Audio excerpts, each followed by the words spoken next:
Hello student, एक बार फिर से स्वागत है हमारे YouTube channel wifi success classes में। आज हम आपके लिए लाए हैं जो शेष टॉपिक रह गया था, संकुलन क्षमता, कोष्ठिकाओं में संकुलन क्षमता। तो जो एक एक सेल में संकुलन क्षमता रह गया था, दो हमने पिछले वीडियो में आपको करा दी है और आप जाएं प्लेलिस्ट में पिछला वीडियो जरूर देखें। पहला वीडियो इसका जरूर देखें, तभी आपको इसके बारे में समझ में आएगा। और इसका जो पहले कोष्ठिकाओं के बारे में है, कोष्ठिकाओं के प्रकार, पहले उस वीडियो को देखने के बाद में दो कोष्ठिकाओं का दिया गया है संकुलन क्षमता के बारे में जो टॉपिक में लिखे मिलेगा आपको, यहाँ की थंबनेल में भी आपको लिखा हुआ मिलेगा कि संकुलन क्षमता, और उसी में संकुलन क्षमता में पहली सरल घनीय एकक कोष्ठिका का मिल जाएगा, उसके बाद में दूसरी मिल जाएगा अंतः केंद्रित घनीय एकक कोष्ठिका यानी कि body centred cubic unit cell और सिंपल क्यूबिक यूनिट सेल। अब उसके बाद में तीसरा टॉपिक जो है, तीन कोष्ठिकाएं मोस्टली चार प्रकार की होती हैं, जिनमें दो संकुलन क्षमता की पिछले वीडियो में करा दी थी। अब दो कोष्ठिकाएं जो रह गई हैं वो इस वीडियो में कंप्लीट कराते हैं। तो चलिए, तीसरी कोष्ठिका कौन सी होती है? फलक केंद्रित घनीय एकक कोष्ठिका में संकुलन क्षमता। फलक केंद्रित घनीय कोष्ठिका इतनी होती है, फलक केंद्रित घनीय एकक कोष्ठिका, और उसमें संकुलन क्षमता यानी कि जो अवयवी कणों द्वारा एक सेल के अंदर स्थान घिरा रहता है, वो कण की क्षमता जो उसमें उसका घनत्व बन जाता है, वो उसकी संकुलन क्षमता कहलाती है। जो ही कण उसमें स्थान घेरे रहते हैं कोष्ठिका में, जो छोटे छोटे से परमाणु होते हैं जो स्थान घेरे रहते हैं, वही संकुलन क्षमता कहलाती है। शेष रिक्त स्थान होता है जो संकुलन क्षमता से बाहर रखा जाता है। इसको हम बताते हैं पैकिंग इफिशियंसी। इफिशियंसी मतलब होता है क्षमता in face centred cubic unit cell. तो चलिए, सबसे पहले हमने आपको पिछले वीडियो में जब कोशिका के प्रकार और उनमें कणों की संख्या बताई थी, तो बताया था FCC फेस सेंटर्ड क्यूबिक में Z इक्वल होता है 4, यानी कणों की संख्या होती है 4। कणों की संख्या होती है 4, और फार्मूला भी हमने आपको बताया था संकुलन क्षमता वाला, जो आप पिछले वीडियो में जाकर देखेंगे, इसमें भी लिखेंगे। अगर ये वीडियो आप परमानेंट साथ में हमारे साथ में देखते चलते हैं तो कॉपी और पेन को अपने उठा लीजिए और मेरे साथ में आ जाइए, जुड़ जाइए मुझसे और आ जाइए। चलते हैं face centred cubic unit cell में पैकिंग एफिशिएंसी निकालनी है। तो पहले हमें इसका बनाना होगा एक डायग्राम की face centred cubic unit cell, फलक केंद्रित घनीय एकक कोष्ठिका क्या होती है। तो चलिए ये चित्र बनाते हैं। ऐसा चित्र बनाएंगे जिसमें साफ एकदम दिखाई दे। एक घन बनाइए और उसको फलक के जैसा दर्शाइए। फलक पर प्रत्येक सतह पर ये लीजिए, बन गई सरल घनीय एकक कोष्ठिका। यह है सरल घनीय एकक कोष्ठिका। और फलक केंद्रित घनीय एकक कोष्ठिका का मतलब होता है ऐसी एकक कोष्ठिका जिसमें अवयवी कण कोनों पर तो परमानेंट हो, ये तो परमानेंट होते हैं। कोनों के अलावा अब आ जाती है कोनों के अलावा प्रत्येक सतह, यानी कि आपने लूडो का पासा उछाला होगा और हर सतह पर क्या आ जाए, एक, और ये पीछे वाली जो सतह है उसका ये पार्टिकल्स है, और ये जो चौकड़ी हुई है आगे इसका ये पार्टिकल्स है। ये face centred cubic unit cell होता है। ऐसी घनीय एकक कोष्ठिका जिसमें आधा परमाणु प्रत्येक सतह पर पाया जाता है। फलक केंद्रित, क्योंकि इन सतहों को फलक ही कहते हैं। इस क्या कहते हैं? फलक, सरफेस। तो ये सरफेस, और कॉर्नर होते हैं एज कहलाता है। कोनों पर तो परमाणु अवश्य होता है, हर कोने पर होता है 1/8 1/8, और इसके बीच में बन जाता है एक त्रिभुज। अब ये त्रिभुज बन गया जिसको हम बनाने A, B और C, और यहाँ पर ये समकोण त्रिभुज होगा। इसको हम बाहर यदि निकालते हैं तो एक ऐसा त्रिभुज प्राप्त होता है जिसका ये कॉर्नर हमने B दिया था, ये वाला C, अब B और ये C, ABC, और ये 90 अंश का। अब आप जानते हैं कि सभी भुजाएं, किसी भी घन की भुजा क्या होती है, बराबर होती है। तो उसको हम A से यहाँ पर प्रदर्शित कर देते हैं, ए सभी भुजाएं ए होती हैं। और चूंकि ये भुजा हो जाती है बड़ी तो इसको हम किससे दिखाते हैं, बी से। तो ये हो गया कर्ण और इसका नाम है बी, यहाँ से यहाँ तक की भुजा है बी। और ये हो गई ए और ये भी ए है क्योंकि घन की सभी भुजाएं बराबर होती हैं। अब इस आधार पर त्रिभुज ए बी सी में हम निकाल लेंगे ए भुजा को। ए की वैल्यू निकालनी है। ए की वैल्यू निकलने के बाद में ही आप संकुलन क्षमता का फार्मूला पुटअप कर सकते हैं। संकुलन क्षमता का फार्मूला का इस्तेमाल तभी होगा जब उसमें ए भुजा को हम ज्ञात कर लेंगे ए क्या है। तो यहाँ पर आ जाते हैं सबसे पहले त्रिभुज ए बी सी में। यही त्रिभुज निकाला है जिसको हम अब थोड़ा सा छायांकित कर देते हैं। ये त्रिभुज हमने निकाला है यहाँ से और ये फलक केंद्रित घनीय एकक कोशिका है। तो लिखेंगे त्रिभुज ए बी सी में, और चूंकि ये त्रिभुज कैसा है, समकोण त्रिभुज होता है और समकोण त्रिभुज में एक प्रमेय लागू हो जाती है जिसे हम कहते हैं पाइथागोरस प्रमेय। कर्ण पर बना वर्ग अन्य दो भुजाओं के वर्गों के योग के बराबर होता है। तो पहले हम कर्ण का वर्ग कर दें तो लिखेंगे कर्ण स्क्वायर बराबर, फिर उसके बाद में लिखेंगे आधार, या पहले लंब को ले लें, आधार या लंब में से किसी को लिख लें। तो लिख लेंगे लंब स्क्वायर प्लस, अब उसके बाद में क्या आ जाएगा, आधार। ये होता है आधार, जिस पर रखा होता है त्रिभुज वो होता है आधार, और ये क्या है, लंब। तो यहां पर हो जाएगा आधार स्क्वायर।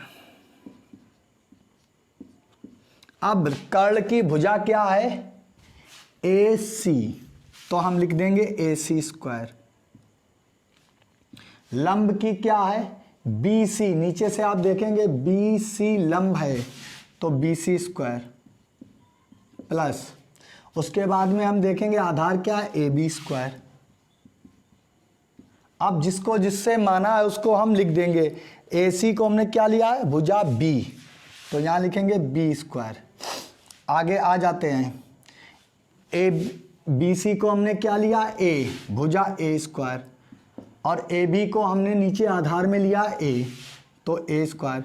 दोनों का योग कर देते हैं तो बी स्क्वायर बराबर हो जाएगा अंडर रूट, ये पहले बी स्क्वायर बराबर लिखेंगे 2a स्क्वायर। जब इसका b का स्क्वायर इसको देंगे तो यहाँ पर रूट चढ़ जाएगा और रूट से रूट कैंसिल हो जाएगा। जिसके ऊपर रूट है वो तो कैंसिल हो जाएगा, लेकिन 2 के ऊपर रूट आ जाएगा, अंडर रूट 2a। ये अंडर रूट 2a हो गया है। अब इसके बाद में अब आ जाता है यहाँ पर एक नया, तो यहाँ पर जो नया आ जाता है वो क्या है, बी भुजा। इस बी को हमें खत्म करना है क्योंकि हमें त्रिज्या देखनी है। तो बी भुजा क्या है, यही तो भुजा है, और इस भुजा में कितने कण थे, 1 2 और 3। इस भुजा में 3 ही कण थे, 1 2 और 3, ये हमने दिखाए थे। और ये एक दूसरे से हमेशा संपर्क में रहते हैं, टच में रहते हैं। जब 3 कण इस प्रकार से टच में रहते हैं और ये भुजा यहाँ से यहाँ तक कितनी है, बी। अब ये भुजा बी है तो इसमें कितनी त्रिज्याएं होंगी, पहले तो ये पॉइंट है, एक त्रिज्या ये, एक यहाँ पर, एक यहाँ और एक यहाँ। त्रिज्याएं कितनी हो गई, 1 2 3 और 1 4। चूंकि B इक्वल हो जाएगा 4R त्रिज्याएं, B जो भुजा है उसमें 3 कण आपस में टच हैं, 1 2 3, और उसकी त्रिज्याएं हो जाएंगी 1 2 3 और 1 4। 4 त्रिज्याएं हो जाएंगी। तो यहाँ पर लिखेंगे, यहाँ पर लिख देंगे चूंकि B इक्वल होता है 4R। अब B के स्थान पर हम 4R रख सकते हैं, 4R बराबर अंडर रूट 2a। एक पर लिखेंगे तो a यहाँ लाएंगे, जो वैल्यू साथ में होती है वो नीचे आ जाती है, अंडर रूट 2, और ऊपर होगा 4r। ये आपका निकल आया क्या, a भुजा। अब a भुजा ये निकल आई है, और ये ही सन 2019 के क्वेश्चन में पूछी गई थी। मल्टीपल क्वेश्चन था, बहुविकल्पीय प्रश्न था कि फलक केंद्रित घनीय एकक कोष्टिका में a बराबर कितना होगा। तो ये इस प्रकार से लिखा था, a बराबर 4 अपॉन अंडर रूट 2 और मल्टीप्लाई था यहाँ पर इंटू आर का। यही आंसर आपका सही था और मोस्टली बच्चों ने ये गलत कर दिया था। ज़्यादातर बच्चों ने गलत कर दिया था क्योंकि उनको ये निकालना ही नहीं आता था।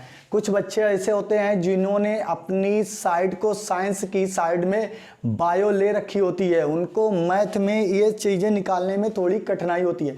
ऐसा होता है बहुत से एक्स्ट्रा ऑर्डिनरी स्टूडेंट होते हैं, एक्स्ट्रा ऑर्डिनरी होती हैं, तो उन्हें ये सब चीज़ें आती हैं क्योंकि बचपन में जिसने क्लास 6 से लेकर क्लास 8 तक यदि इन चीज़ों के बारे में कोण, त्रिकोण और इनके घन, घनाभ, आयत, वर्ग, घन और गोला कई चीज़ों के बारे में पढ़ा होता है या हाई स्कूल में मैथ की साइड ली होती है, तो मैथ में तो आपको ऑलरेडी ही मेंसुरेशन में ये सब चीज़ें पढ़ने को मिल जाती हैं। यदि आपको पिछली बातें याद हैं तो ये आ जाना आपके लिए कोई बड़ी बात नहीं है। इन चीज़ों को आप समझ रहे होंगे कि 4a बराबर कहाँ से आ गया, ये a equal 4 upon under root 2। अब ये आ गई है वैल्यू, तो यहाँ पर इसके लिए निकालने में कोई दिक्कत नहीं हो सकती है। यदि आपने नहीं सीखी है या हाई स्कूल में आपने इतना ध्यान नहीं दिया तो उसके लिए कोई भी दिक्कत की बात नहीं है, हम आपको यहाँ पर बता देंगे। तो इसको थोड़ा सा अंदर कर लेते हैं और इसको रफ कर देते हैं, यहाँ पर आगे हल करते हैं और इसको छोटा सा कर देते हैं ताकि जगह मिल जाए। यहाँ पर दोबारा लिख देंगे छोटा छोटा सा कर्ल स्क्वायर बराबर लंब स्क्वायर प्लस आधार स्क्वायर, ये आपका लिख गया। ठीक है, अब इसको हम यहाँ से ऐसे लाइन कर ले। अब आगे हम लगाएंगे फार्मूला संकुलन क्षमता, और संकुलन क्षमता का फार्मूला हमने आपको बताया है। Z इक्वल होता है गोले का आयतन, जिसे हम लिखते हैं 4/3πr³। ये आपने हाई स्कूल में ज़रूर सीखा होगा, गोले का आयतन निकालना और उसका क्या नाम, ये तो गोले का आयतन होगा। यदि किसी घेरे या वृत्त का आयतन निकालना होता है उसका फार्मूला होता है 2πr। ये 2πr होता है, तो दो 180 80 अंश के होते हैं कोण, तो वहाँ पे हो जाता है 2π। 180 अंश का 1 पाई होता है, 180 अंश बराबर 1 पाई। तो यहाँ पर क्या हो जाती हैं 2 पाई। एक गोले में ये 360 का एक एंगल होता है, पूरा घेरा जो गोला होता है, 180 अंश ये होता है, 180 अंश ये, तो ये 2 पाई, इसको लिखते हैं 2 पाई। और एक इसमें त्रिज्या शामिल होती है, ये त्रिज्या शामिल होती है, तो इसे 2πr। चूँकि जब ये गेंद के रूप में हो जाता है तो इसका आयतन हो जाता है 4/3 वॉल्यूम, 4/3πr³, जिसे हम वॉल्यूम बोलते हैं। और नीचे होता है कोष्ठिका का आयतन a³। इस कोष्ठिका का पूरे का आयतन लिखेंगे a³। यदि ये वर्ग होता, वर्ग सिर्फ इतना, तो इसे a² लिखते। वर्ग को भुजा का वर्ग कहते हैं, किसी का वर्ग भुजा का वर्ग। और घन निकालना हो तो उसके ऊपर a के ऊपर क्यूब लगा देते हैं। अब आगे चलते हैं। अब यहाँ पर आगे हम इसको हल करते हैं। संकुलन क्षमता में Z इक्वल हमें मालूम है कितने हैं, 4 और 4/3πr³। और यहाँ पर मल्टीप्लाई 100 का भी होता है, क्योंकि प्रतिशत में हमें ज्ञात करनी होती है। ये बात याद रखें, संकुलन क्षमता सदैव प्रतिशत में निकाली जाती है। इसको हम कर दें a का, जब a की वैल्यू मालूम है, a की वैल्यू को यहाँ रख दीजिए। लिखा है 4r/√2, और इस पर घाते कितनी, ये तो a की वैल्यू है, और यहाँ पर a पर घाते कितनी है, 3। तो a पर घाते जब 3 हैं तो इसको हम लिखेंगे, इसके ऊपर कर देंगे 3 घाते और मल्टीप्लाई लगा देंगे 100 का। अब नेक्स्ट टॉप आ जाते हैं, इसका इसमें मल्टीप्लाई कर दें तो ये हो जाएगा 4 चक्कू 16, और यहाँ पर 16 हो जाएंगे, और ये 3 हो जाएगा बटे में, और पाई का मान रख देंगे 22/7। ये आप जानते हैं पाई का मान होता है 22/7, या लिखेंगे 4.1414। तो यहाँ पर होता है 4.414 होता है ये किसका, पाई का मान। तो यहाँ पर दूसरा मान अब हम रख देंगे क्या है, r³। इसको हम क्यूब करेंगे तो 4 बार मल्टीप्लाई करना होगा 4 का। तो 4 चक्कू 16, 16 चक्कू 64, 4 चक्कू 16, 16 चक्कू 64, ये 64 हो गए। और इस r पर ये 3 घातें आ जाएंगी तो ये r³ हो जाएगा, बटे में √2 को 3 बार करना है क्योंकि 3 घातें लगी हुई हैं।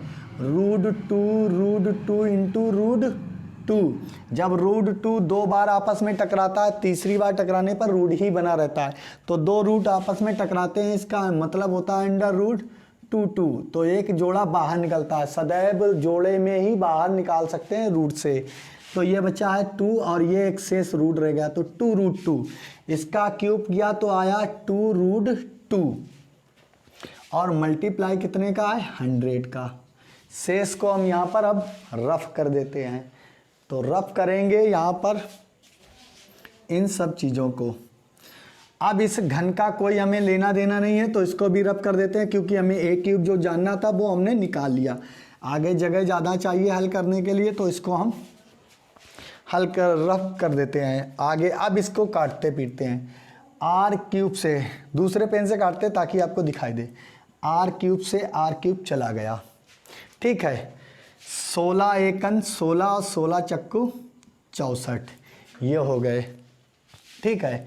अब ये 2 आए, इससे 2 एकन 2, 2 दूनी 4, ये कट गए, ठीक है। इस 2 से ये 2 काट दिया। अब इसको काटेंगे 2 एकन 2 और 2 एकन 2, 2 एकन 2, तो ऊपर बचा है 11 और नीचे बचा 7 या 21। तो इसको हम यहाँ पर हल करते हैं।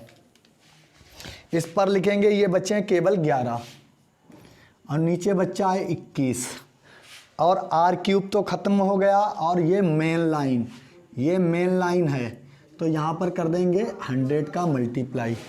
और ये बचा है नीचे, यहाँ पर बचा है 1/√2। शेष सभी कट चुके हैं, देख लीजिए 64 कट गया, 4 कट गया, 2 कट गया और 1 बचा था, तो 1/√2। अंदर वालों का अंदर गुणा कर दीजिए, बाहर वालों का बाहर। तो यहाँ पर लिखेंगे क्या हो जाए, 11 इंटू √2 बट्टे 21 इंटू 100, ये 100 हो गया। अब √2 का मान होता है 1.141। कितना होता है, 1.441। जैसे पाई का मान कितना होता है, 22/7, तो कितना होता है यहाँ पर 7, 22/7 होता है। तो 7 का भाग हम देंगे तो क्या होता है, 7 या 21, 3.14414 हो जाएगा। यहाँ पर 7 या 21 कितने बचेंगे, ऐसे भाग देकर देख लीजिए। तो 7 का भाग देंगे, 7 या 21 बचा कितना, 1 पॉइंट लगाएंगे 0, 7 एकन 7, फिर कितने बचेंगे 3, तो 7 चौक 28, ऐसे 3 पॉइंट।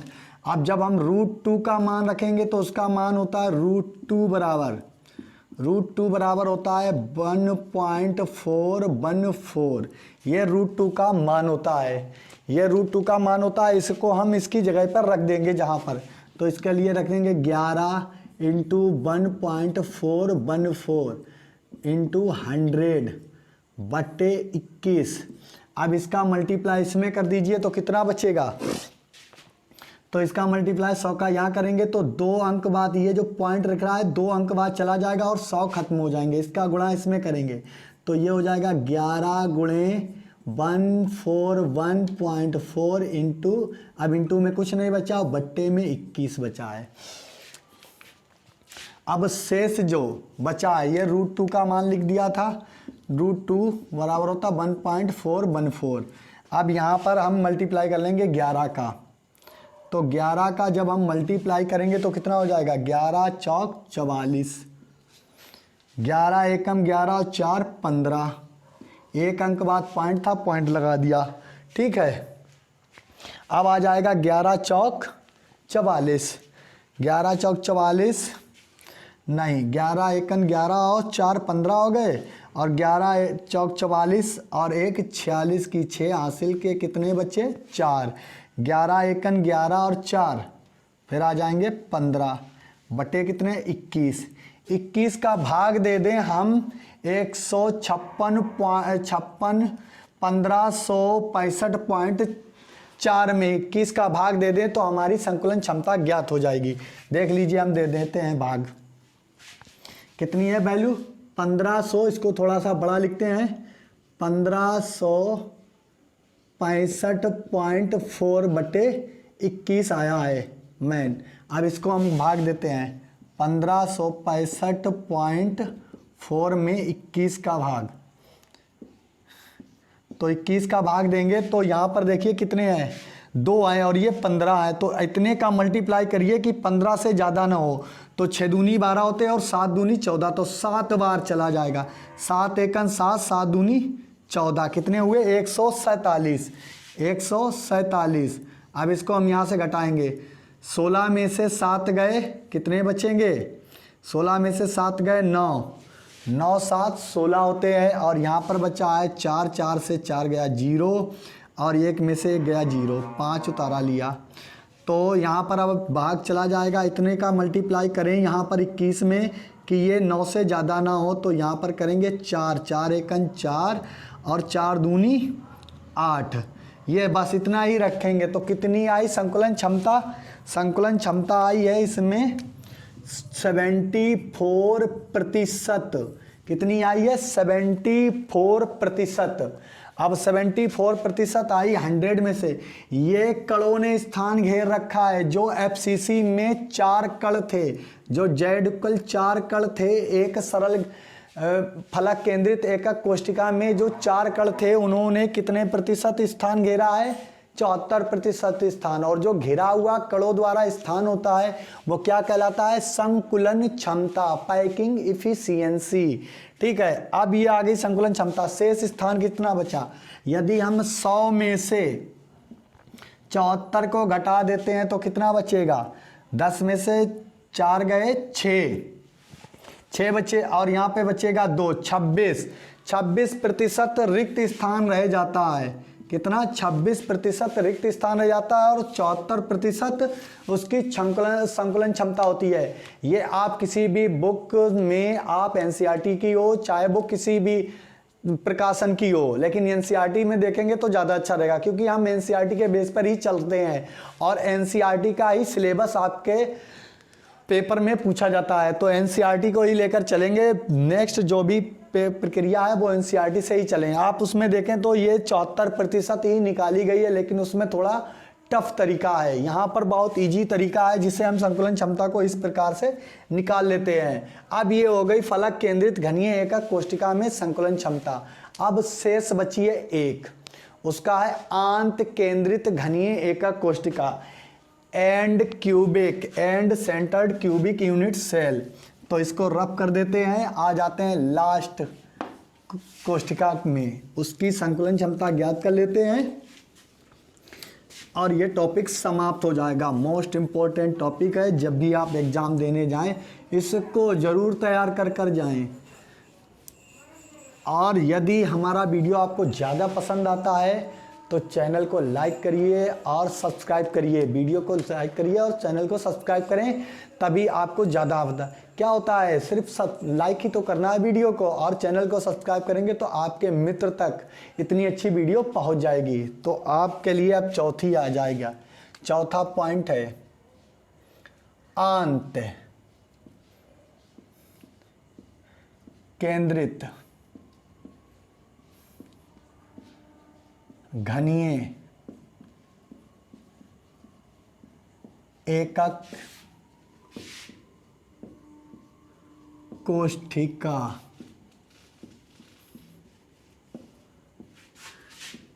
में संकुलन क्षमता।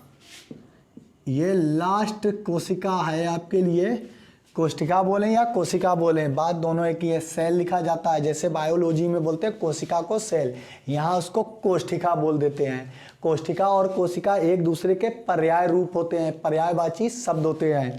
ठीक है, अब इसके बारे में इसकी स्पेलिंग लिखते हैं, पैकिंग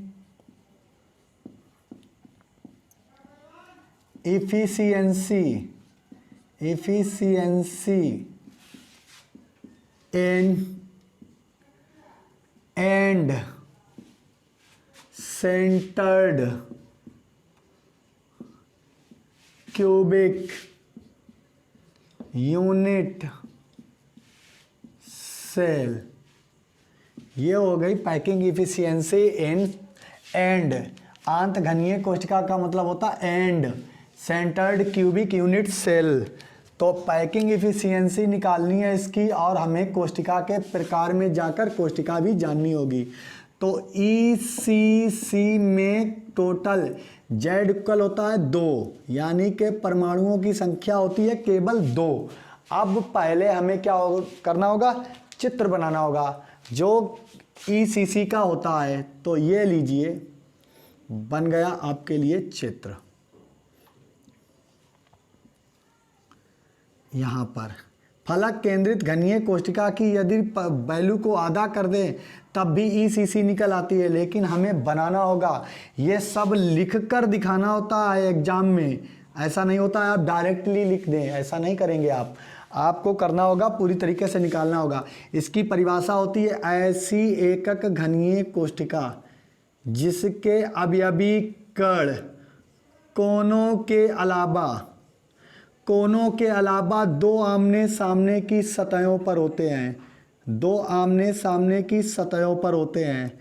आंत केंद्रित घनीय एकक कोशिका कहलाती है। इस सेल में हर सतह पर आधा परमाणु नहीं पाया जाता है, केवल दो आमने सामने की सतहों पर ही पाया जाता है। तो दो आमने सामने की सतहों पर पाया जाता है। इसमें भी सेम वैसा ही जैसा FCC में होता है, वैसा ही त्रिभुज बन जाएगा ABC। इसको हम बाहर निकाल लेंगे तो ये बन गया, ये त्रिभुज आपके लिए बन जाएगा। ये अब ये भुजा हमने क्या लेते हैं A, क्योंकि सभी घन की भुजाएं क्या होती हैं, बराबर क्या होती हैं, एक दूसरे के समांतर होती हैं, समान होती हैं। तो ये समान होती हैं। ये लीजिए, ये सभी भुजाएं A हो गई, तो ये भी A हो जाएगी। ये A है, ये B है और ये C है, और ये भी भुजा हो गई A। चूंकि ये भुजा लंबी है तो हम इसको डिनोट कर देते हैं B से। तो यहाँ पर इसको हम लिख देंगे B भुजा।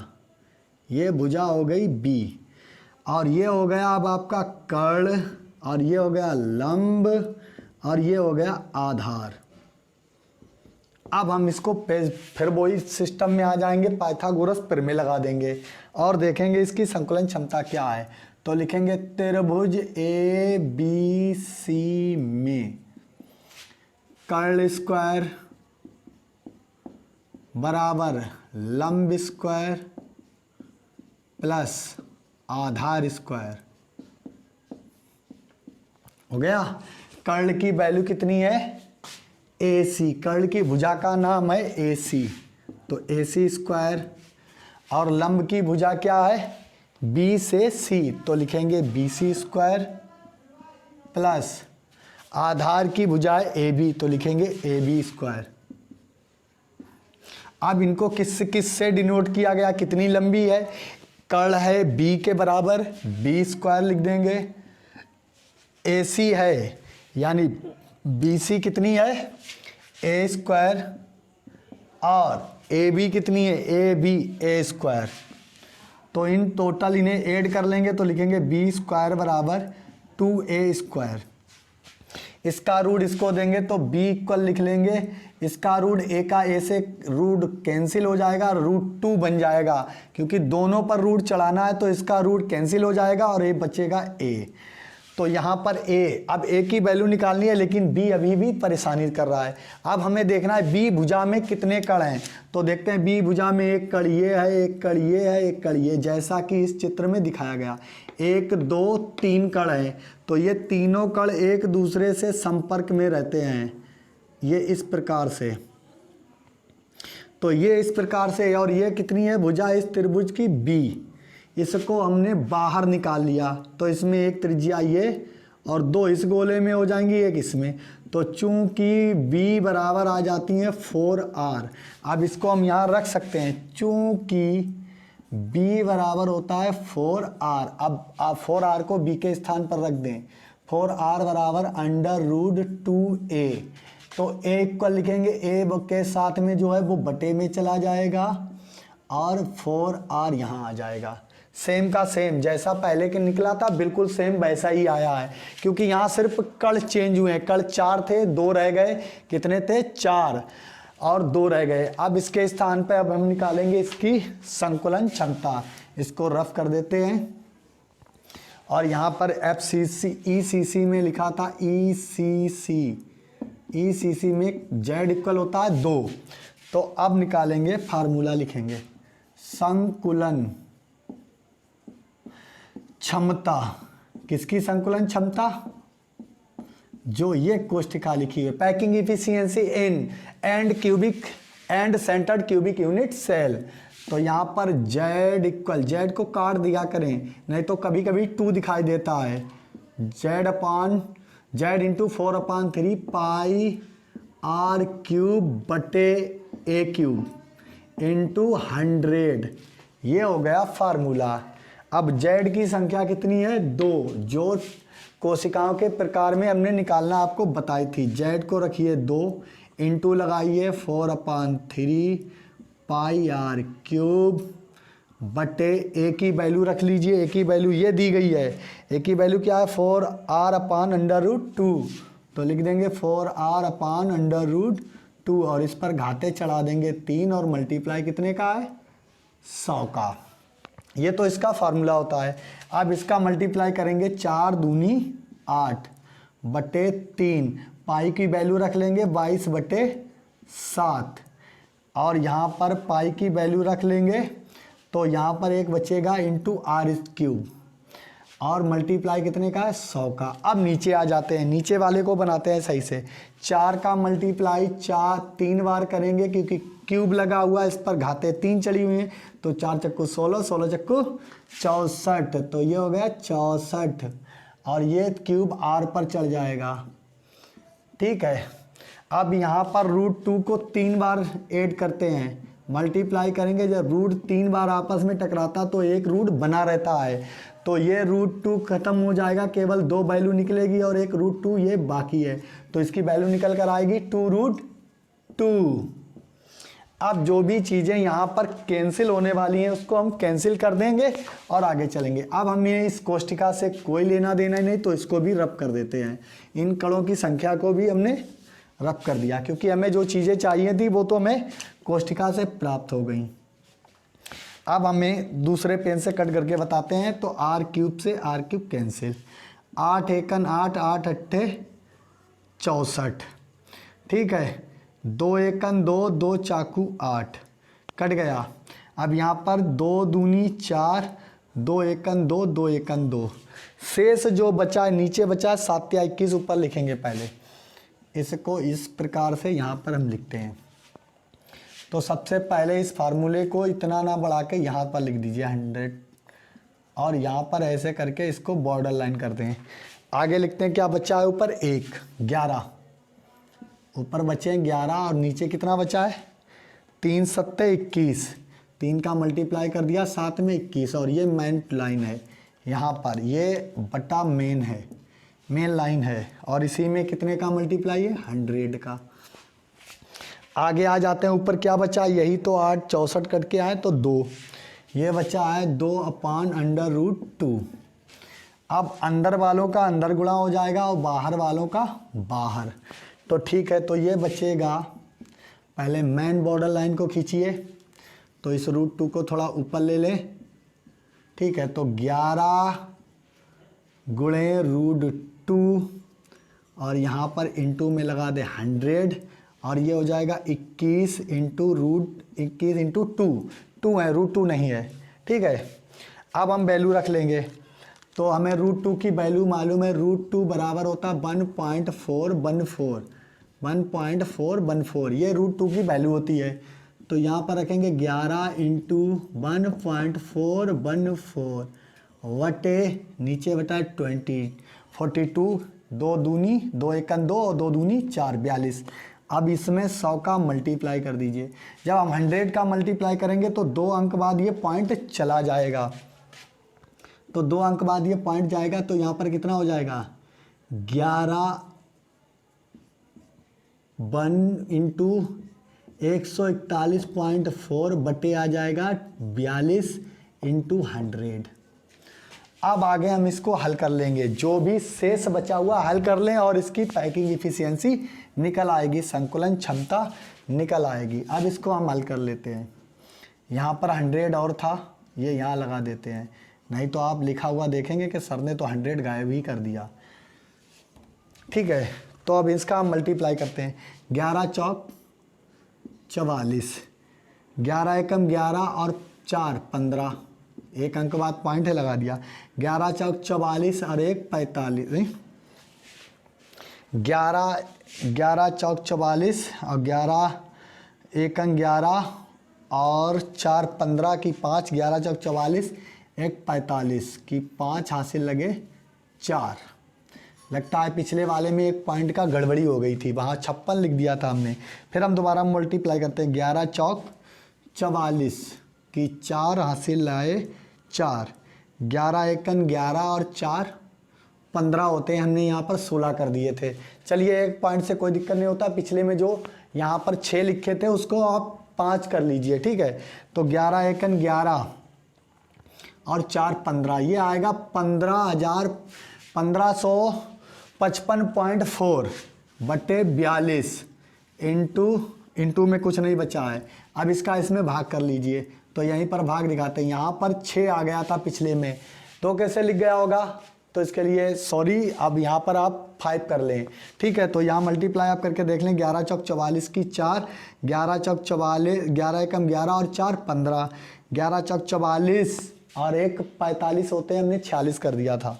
तो 11 एकम 11 और 1 11 एकम 11 और 4 15 ही होते हैं। अब भाग दे लेंगे 1555.4 में 42 का, तो यहाँ पर इतने का भाग दीजिए कि यहाँ पर 15 से ज़्यादा ना हो। 4 का भाग दीजिए, 4 का गुणा करिए, इसमें 4 चक्कू 16, यहाँ तो है 15, तो 3 बार, तो 3 दूनी 6 और तिचौक 12, घटाइए इसको। 15 में से 6 गए 9, 9 6 15 होते हैं। यहाँ पर अब कितने बचे हैं 4, 4 में से 2 गए 2 और ये कट हो जाएगा 5। अब ये ऐसा भाग करिए कि 29 से गुणा करिए कोई ऐसी संख्या का 4 में 29 से ज़्यादा ना हो। तो 8 चक्कू 32 ज़्यादा हो गए, तो 7 बार करिए, 7 चौक 28 होते हैं और यहाँ 29, 7 दूनी 14 की 4 हासिल लगा 1, 7 चौक 28 और 1 29। बिल्कुल ऐसी वैल्यू आई है कि आपका कट जाएगा। तो यहाँ पर कितना बचा, 1 पॉइंट हटाएंगे, बस इतना ही लिखेंगे। तो टोटल जो वैल्यू आएगी इस आपकी 37%। 74 का आधा भी 37% होता है। इसको यहाँ से रब करना है, ये था 2/√2। तो यहाँ पर लिखेंगे पैकिंग इफिशियंसी आएगी 37%। 37% आएगी पैकिंग इफिशियंसी। ये हो गई आपकी आंत केंद्रित घनीय एका कोशिका में संकुलन क्षमता। अब ये वीडियो, आज का वीडियो यहीं तक रखते हैं। अब ये वीडियो आपका समाप्त हो गया और इसमें जो भी टॉपिक था वो भी एंड हो गया। अब नेक्स्ट टॉपिक के साथ, इसमें कई टॉपिक हैं, इसके बाद में आ जाएगी इसकी घनत्व क्षमता निकालना, मोस्ट इम्पोर्टेंट। पिछले जब से यूपी बोर्ड में ये सिलेबस सम्मिलित किया गया है तो घनत्व के ऊपर एक क्वेश्चन हल करने को जरूर आता है। घनत्व निकालना आपको दिखाएंगे, बहुत ही आसान होता है। बस उसमें क्यूब का जो टेंशन है उसको ही आपको दूर करना है। क्यूब निकालना आप सीख गए तो आप घनत्व का सवाल मात्र 2 मिनट में लगा देंगे। और कोई भी क्वेश्चन है वो 4 नंबर से कम नहीं आता, हल करने के लिए 4 नंबर का आएगा। इस पेपर से जो भी एक क्वेश्चन उठाया जाएगा वो 4 नंबर का होगा। हो सकता है 5 का कर दें, जब ऐसी स्थिति आ जाती है कि क्वेश्चन बनता नहीं है तो 5 भी उठा लिए जाते हैं। ऐसा कोई नहीं, इधर से उधर 1-2 नंबर नहीं कर दिए जाते हैं। तो याद रखिए ये टॉपिक आपका समाप्त हो गया है और नेक्स्ट टॉपिक में मिलते हैं नेक्स्ट वीडियो के साथ में। और हमारे चैनल को लाइक करिए, और वीडियो को लाइक कर दीजिए और चैनल को सब्सक्राइब करें, अपने मित्रों तक फैलाएं। देखते रहिए हमारा YouTube channel wifi success classes. धन्यवाद।